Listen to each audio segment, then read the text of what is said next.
Hey, welcome to another week of the JOANNA WHALEY podcast. Before we start today's show, if you are an LGBTQ person or a parent of a queer kid and you need support, you can go to patreon.com/JOANNA WHALEY. For as little as $1 a month, I can kind of become your online pastor. Another way you can support this show is by going to JOANNAWHALEY.com/pay, and you can support some of the free work that I do all the time. Today on the show, we're going to be talking about Imane Khelif, the boxer in the Paris Olympics that hit huge headlines this week. And we're also going to be talking about the wind down of the Heritage Foundation. Just nice, light, easy topics today. On the other side of this music, we're going to be kicking off a whole show about this today. You can also join us live every week at TikTok at JOANNA WHALEY Music or on Facebook at the same address. Let's go. This is going to be a lot of fun today. On the other side of the music, we'll get started. Alive and I'm thriving. No fear. There's no need for hiding. I'm not what they told me. All right, welcome, friends. Welcome to the show. Oh boy, it has been a week.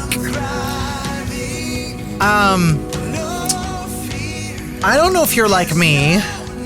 Last week I got on the show and I talked about how I was working from home. I was talking, with some of my coworkers, and here I was. All of a sudden, the Olympics outrage just blew up online, right? It blew up all about the opening ceremonies. And then, literally days later, I'm, of course, scrolling online, and what do I see? I see more Christian outrage. About what now? What was it now? It was about the Olympic boxer Imane Khelif from Algeria. And now it's getting even more heated and more insane. And so I was thinking through, I'm like, how much Christian outrage are we going to see? How much outrage in this world can we possibly continue to carry on? And I just for fun, there's this one lady that I used to go to church with, and I used to, pastor. And I was like, you know what? I need to I literally had to go to one person's account just to see what's been the outrage for the last 4 years. And it was hilarious because every single Christian outrage that's been going on in the world, for the last 4 years was on this person's page. It was just funny to me. So let me just name a few for you. Okay. Well, first, I just went to COVID. I just went to 2020 and beyond. And these are the things that people in my dear Christian community have been outraged about. If you're new to my show, you're watching live, maybe it's your first time, I'm a transgender woman, but I'm also a former evangelical megachurch pastor. And so I don't say these things in a vacuum. I've never experienced or cared for or pastored the people that get angry about everything online. So I'm just going to roll through a few of these for you really quick. And if you're watching live, I will definitely admit some folks into chat. If you want to post in comments on live at JOANNA WHALEY Music on TikTok or on Facebook, feel free to throw some comments in about the topic today. But let's just go through some. COVID. People were all up in arms in the Christian world. Faith over fear. All this Christian outrage about COVID. Black Lives Matter. George Floyd. Everyone in the Christian church, especially in my churches, were like, Blue Lives Matter. All this stuff was it became this huge spiritual debate about if you supported police or not. And then we had the election. We had Trump and Biden election, right?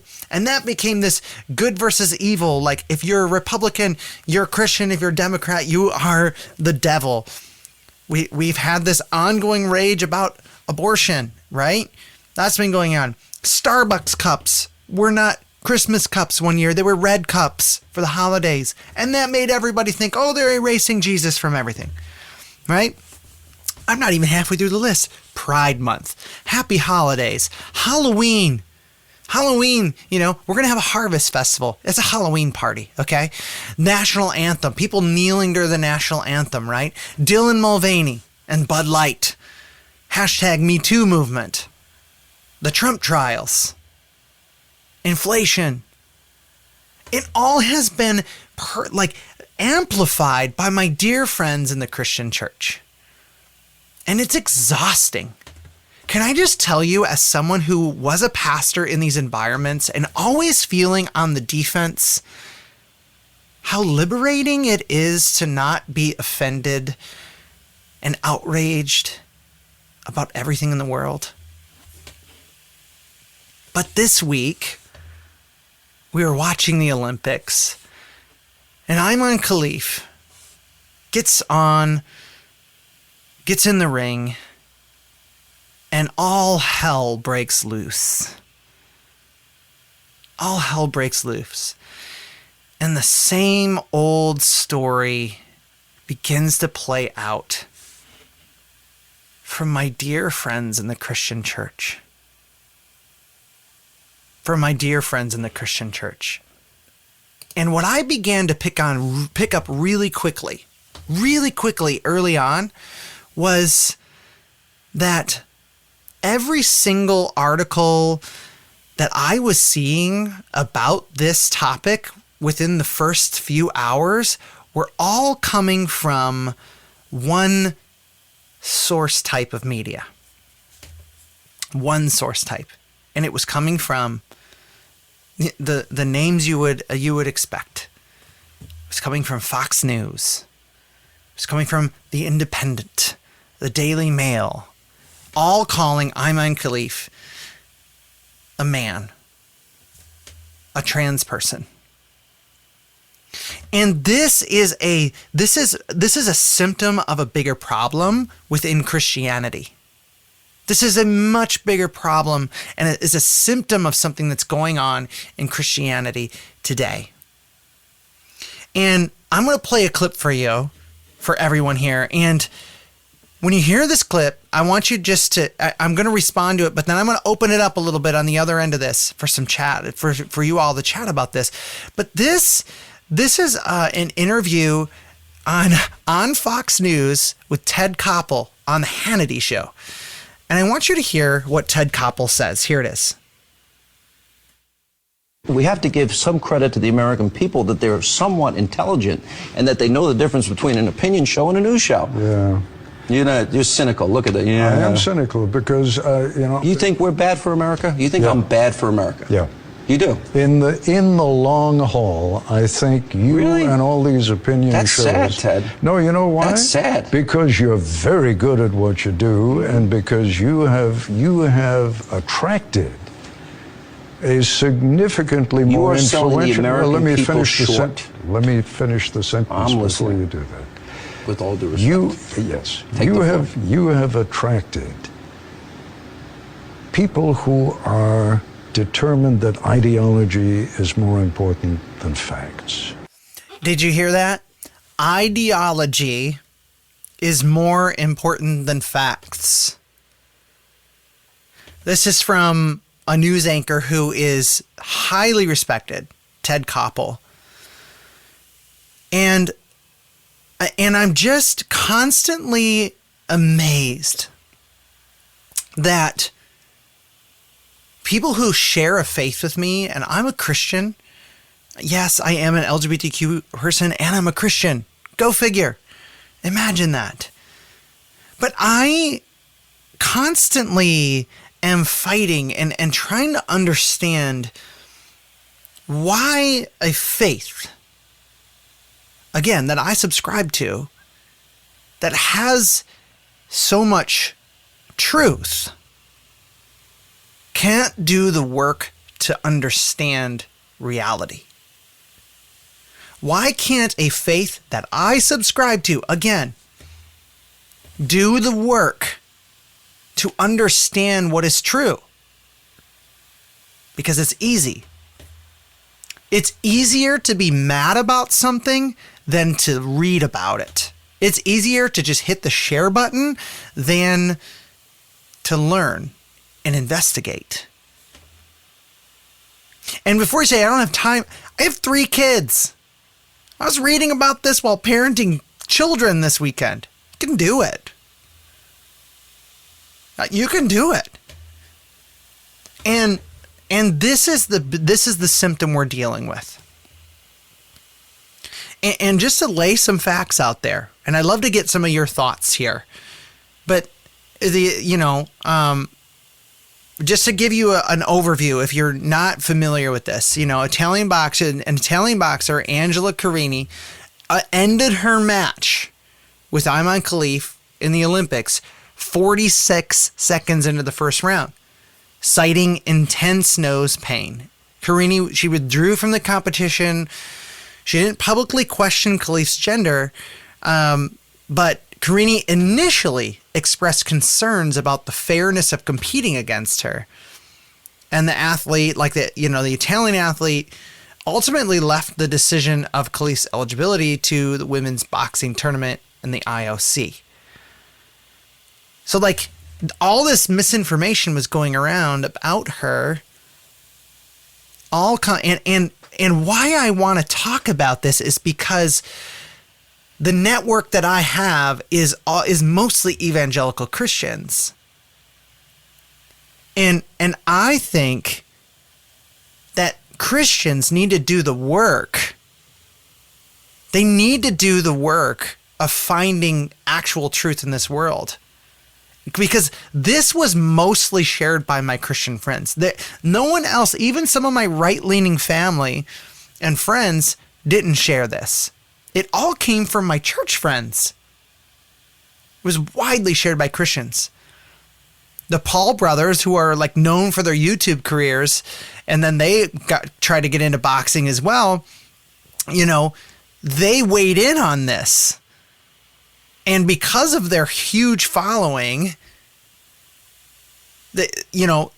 Jake Paul shared a video and wrote, "This is sickening. This is a travesty. Doesn't matter what you believe. This is wrong and dangerous." And that made all the rounds in the world. So what are your thoughts on this? Liv on Facebook says, "I personally don't think boxing should be a sport. That's just me. I don't, that's above our pay grade there." Yeah. And so, and right now, a lot of people are in the chat saying, truth is clear. Truth is clear. No, it's actually not. It's actually not. Sometimes to find the truth, we have to dig a little bit. Because headlines can be deceiving, right? Headlines can be deceiving sometimes. And also, when things initially happen, sometimes it takes time for facts to become clearer and come out there. That's why many times I have a lot of struggles with, I don't know if you're like me, but I worked in youth groups. I was in a coffee shop the other day, and I was next to a bunch of teenagers having a Bible study, and there was a part of me that's oh, cool. But then there's another part of me that's cringing really bad because there was no one educated at the table that knew and had been there and done this. So I was starting to hear a lot of stuff that was just regurgitation from what sounded like a pastor at one point. So these are my thoughts on this. Anyways,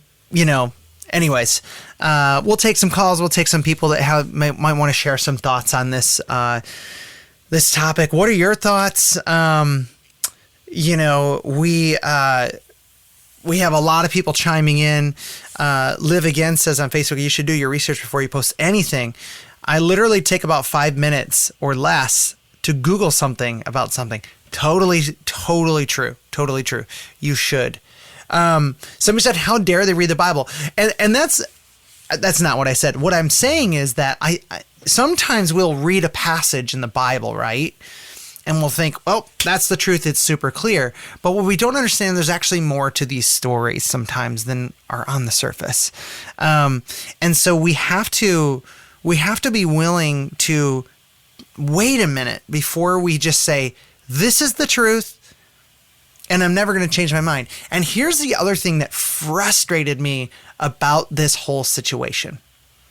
And this comes from a very hardline biblical view of Christianity, right?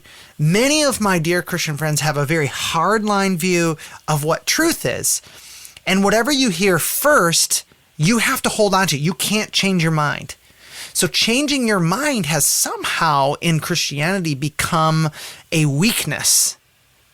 And so I've begun to, I just saw a really terrible comment and it threw me off and that person's gone. Anyways, why are people like that?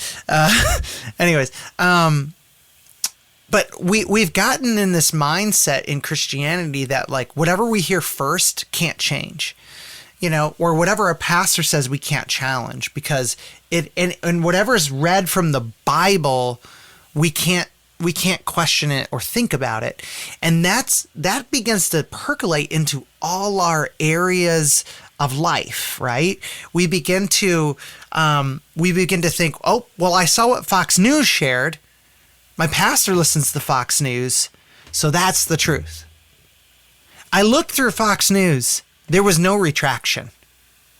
And even when the facts came out, did you know that Imane Khelif does not identify as intersex, but she has what's known as an intersex condition. She has what's called DSD, which is, you know, it's called the difference of sexual development.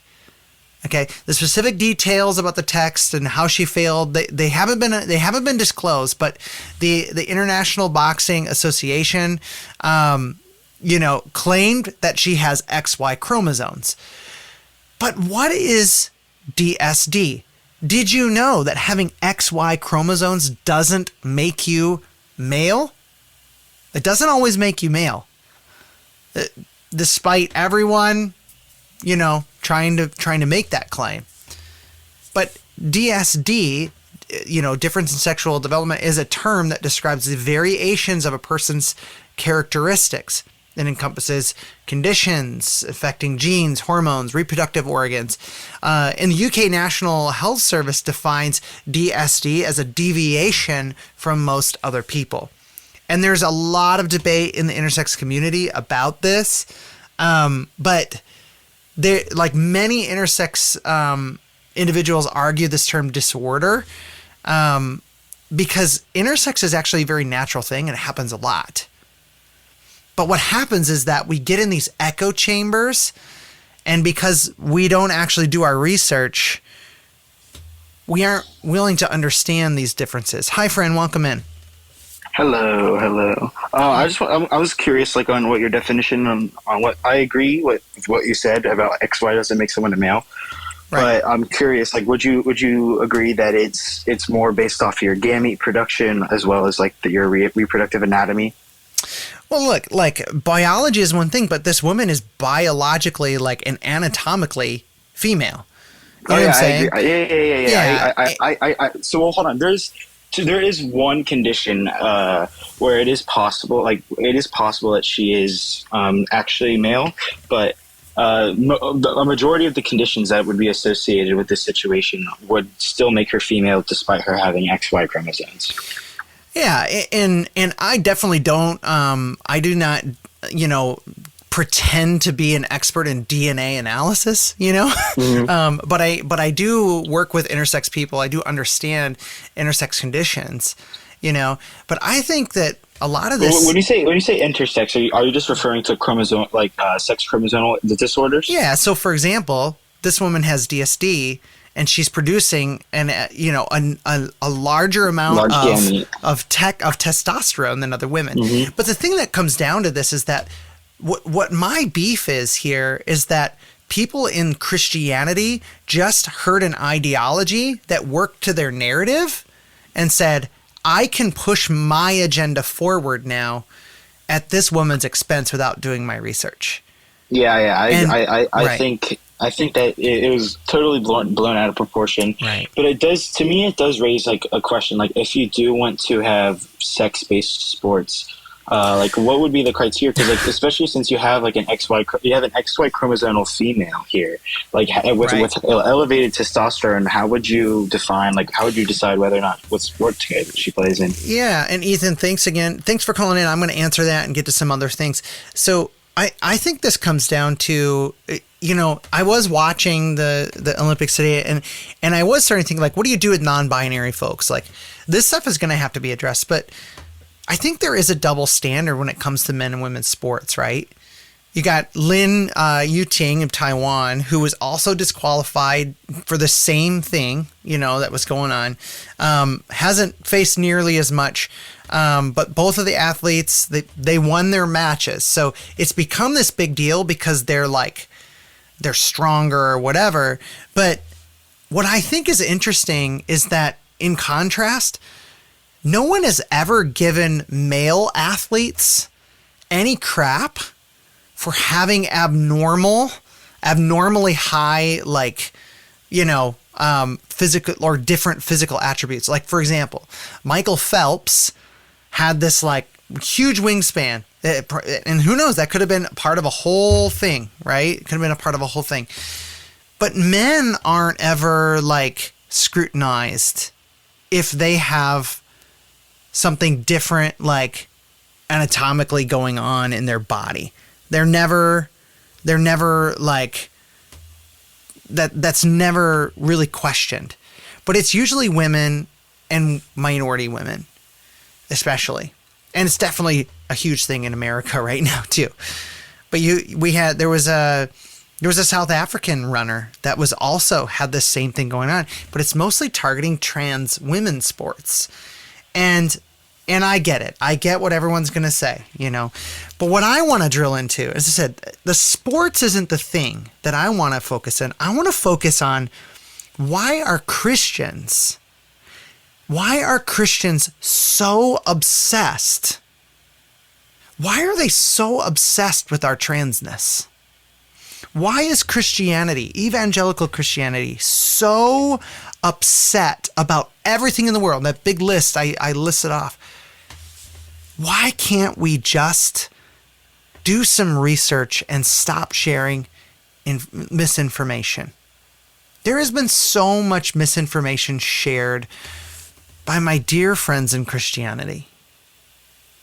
As I said, again, I am a Christian. I am a queer person and a Christian, and it is nauseating the amount of times I watch people post a picture of them worshiping on Sunday, and on Monday sharing something totally false and totally ridiculous from one news source. It's infuriating to me. Do better. Hi, friend. Welcome in.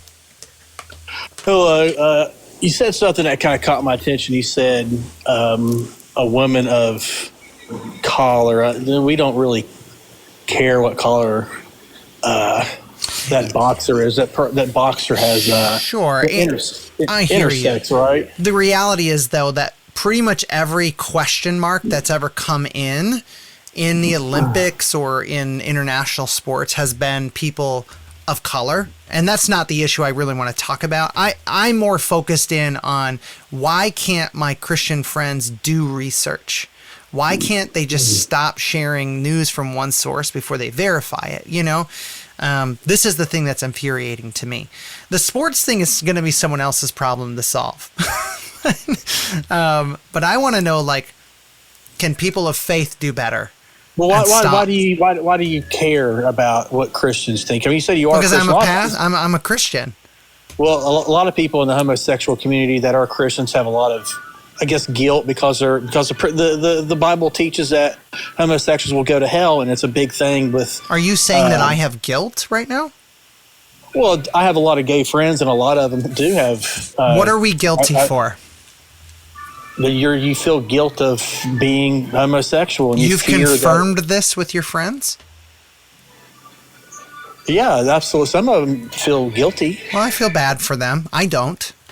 Neither do many of my friends who are in the queer community. That's a gross generalization, and something I believed. I might know a gay person, but do you know them? Because if they're out gay, I doubt they're feeling a lot of guilt. They might feel uncomfortable around you to talk about Christianity. I would think about that. Would really think about that. Because I don't know if I've talked to like a couple trans people that have had like, I feel like maybe I'm making God upset, but I would say overwhelmingly queer Christians do not feel guilt about who they are. It depends on also the church they're going to. But I think it's just my thing here. Again, this kind of plays into it, right? We might have a narrative of like one thing we've experienced and think that that's a blanket truth. And this is a cancer within Christianity right now, is saying my experience is the only experience. I worked at this church for years, and I thought that my church's expression of God was the best one and the only true one, right? And that's what many Christian churches, that's why there's so many denominations today, is because everybody thinks that their interpretation of Jesus is the best one. And it all comes down to this stuff too. We think that our news network is the best one, right? Now listen, I love the BBC. I do. I listen to so many different news networks and all this. But like, I don't believe everything. Even like, I'll listen to NBC or whatever, right? I'll listen to NBC and I won't like immediately believe something that sounds a little out there until I heard it from another source. You know, I always try to wait. I think patience is sometimes better in these, and even like news networks wait to verify things. So like, we have to be careful. But what happens is like, we've gotten so used to taking our Christian ethic and our Christian hermeneutic, the way I use that word a lot, but like the way we see our Christianity intersecting with our world. And we think that we have to like, okay, the Bible says this, so now we all have to do the same. We all have to agree with this now because it's in the Bible. Well, like, first of all, we have to understand like, not everybody buys that book and your verse and your interpretation of that verse as reality and the truth. You've been told it is. But my question is, you know, what do you do when the reality in front of you changes? When the reality you thought was in front of you isn't what it is. And that's what has happened because of our black and white view of what truth is and where truth comes from. I'm telling you, many people are worshiping at the altar of Fox News. They listen to Fox News more than they actually read their Bibles. They listen to and read more conservative media than the loving parts of their Christian faith. So, if you're a Christian person, you're hearing my voice, before you hit share, before you try to make some spiritual statement, make sure that you know what's actually going on before you share. And even, please, if you're going to share a Bible verse, please understand what the Bible verse is saying and how you're applying it. Don't just share verses and like I see in my comment feeds all the time. People just share verses without actually understanding what they mean. So that was a challenging topic that we're going to do some different things on the show here today. I'm going to touch on a few topics, trying some new stuff here on the show. We're going with an hour-long format today. Whoa, getting crazy. This show started at 15 minutes, then it went to 30, then to 45. We're going in an hour. You know, we'll see. But don't go anywhere. friends. On the other side of the commercial break, if you're watching live here on TikTok at Joanna Whaley Music, stick around on Facebook, stick around. Hi, Haley. We'll be right back after this short commercial break.